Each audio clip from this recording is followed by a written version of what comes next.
Well, Jay, it's good to see you again. I haven't seen you. Well, it's good to be seen. Saw you Monday night on the Carson Show. That's a lot of fun? Yeah, I've been doing that every Monday. That's great fun, actually. To me, that's the most fun. You think of jokes that afternoon, and then you go out and you do them. You know? It's a little intimidating being a host, though, as opposed to being a guest. No, I think it's easier. Because when you're a guest, you've always got to think, gee, I wonder if Johnny will like this. Whereas when you're the host, you do what you know will work, or what you think will work. But at least if it doesn't, you can quickly change direction, you know. There's nothing worse than when you're doing a show and the host is going, I see. You know, and you're trying to, you know, do something funny. So actually, it's easier to host. Because when you grow up watching Johnny, you know, you want to do good, and you want him to laugh at it. And then you think, oh, I wonder if he's laughing hard enough. So when you're hosting, it's just like, well, this is easy. You know, it's like being a substitute teacher. The teacher's gone. Let's go in and just fool around. Do you get any feedback from Mr. Carson? Yeah, he's real good. You know, he once in a while he'll call and say, hey, good show, or thank you for filling in when I was sick, or whatever it may be. So. Yeah, he's been real nice. He was real nice. He even thanked me on the air the night I filled in that time, and I thought that was real nice. I wonder if there are any no-nos on the Tonight Show. Do you know of any no-nos that you're not supposed to do? Like, you shouldn't probably mess with his box that's in the front of the desk. Well, I mean, I think it's common sense. Trouble. Yeah, you don't want to steal anything. You know, no mooning or any obvious things like that. But I think the no-nos are fairly common sense. You know, I don't. They're pretty good over there. They don't make. When I go with my monologue, I don't have to run the jokes past to censor anybody. They figure, well, you're a big boy. You've done. Do you this write before. your own monologue? Oh, I write all my own stuff. No one helps you on that show. Well, they help. No one on the show. No, I don't use any writers. I will use. You know, you try things out on Friends or other comics. You'll sit and say, hey, do you like this? And they'll go, oh, that's funny. Why don't you say this? Oh, that's great. Yeah, that's better. That's better. So, you know, comics tend to work that way with one another, but I don't use any writers on that show, no. One thing I've noticed about your humor, you have a lot of material. You have a very long show at a college campus. I think it's probably over an hour. Well, it's like a cheap restaurant. The food's not good, but you give them plenty of it. That's what I say. Give them a lot of food, a lot of food. A lot of jokes. Do you ever get comedy block? Where you just don't feel like writing, I mean, because you write so many jokes. It's not a matter of writing. You know, I only think up jokes when I have to. With the Tonight Show now you've got to do things every week. So suddenly, whereas up to this point, like when I would do a Letterman or something, I would, like I would call Dave and I'd say, hey, I got some stuff, let me come do the show. Okay, April 8th or whatever. Then you go do it, and then they call and say, you want to do it next week? And you could say, well, I don't really have anything ready. I'm working on something. Give me 2 more weeks, you know. Now it's a little trickier having to come up with things. But if you just go through the paper, you know, it's easier to do the Tonight Show every week and talk about what happened in the paper that day than it is to do it every month, because then you say, oh gee, I can't talk about that because that was 3 weeks ago and that's old hat already and so on. So like last Monday I did a lot of Jimmy Swaggart jokes, you know. I think another 2 weeks those have kind of run their course. So you spend all the time putting it together and then you can't do it. I like shows where you don't rehearse. The Tonight Show, we just go in and do it. If you fall on your face, you try to cover and do whatever you can. I hate things where you have to rehearse for weeks and weeks, and it just gets less funny that way. Do you ever write on your sleeve or write on the floor or write somewhere? Because you do so much material. I don't see. The only time I ever did that was in school, obviously. No, right now. My mother may be watching this.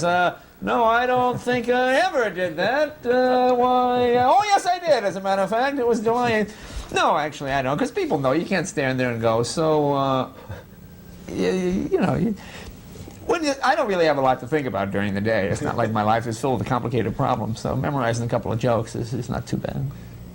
You made a movie recently, and the whole process probably was a little slow to your metabolism. Boy, it was slow. You know, I got to the point where I had to rent a plane and fly out every night and do gigs. I mean, because in movies, you just sit with that box of donuts by the trailer all day. You know, cut.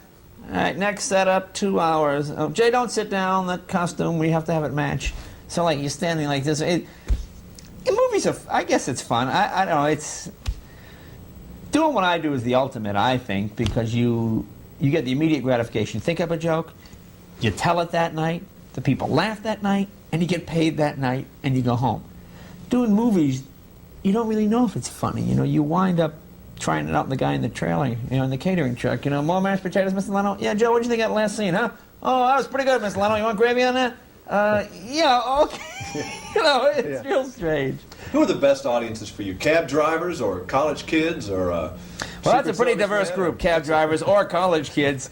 And that's really the only audiences there are, either cab drivers or college kids. Sure. You know what I like? I like a right down the middle mix. I like, you know, colleges are fun because the kids are the brightest, and they're the sharpest, and they know current events, but they don't have any real life experience. You know, you talk about being married or a mortgage or relationships or trying to get a car loan. They kind of sit like, car loan, you know, relationships, you know. Nightclubs are fun because it's loud and it's raucous, and you've really got to hit them hard to get over the din of people drinking and dating and all that kind of stuff. I don't like hecklers. I don't mind an intelligent heckler, but concerts are good because the people aren't drinking. So I like to mix them all together. You know, one day you do a college because you find out what's hip and what's sharp, and then you go do a show for a normal nightclub audience where they want to hear about relationships and things. They don't want to hear about current events. That's what the Tonight Show is. You know, you mix a lot of that. You do maybe one college joke, one grown-up joke, one kind of silly joke, one political joke, and you try to mix it all up. Is it helpful if they know who you are? Well, knowing who you are gives you the first 10 minutes free. You know, when you speak to comedians who have not had television experience or are not well known, the first thing they always say is, oh, it took me 10 minutes, but I got him. Oh, it took me a minute and a half, but I got him. You know, I never got him. But there's always an amount of time that goes by until you get them. And I know that for myself. When I first would work Las Vegas with Tom Jones years ago, they said, all right, before Tom Jones, we have a young comedian. You just hear the whole audience go,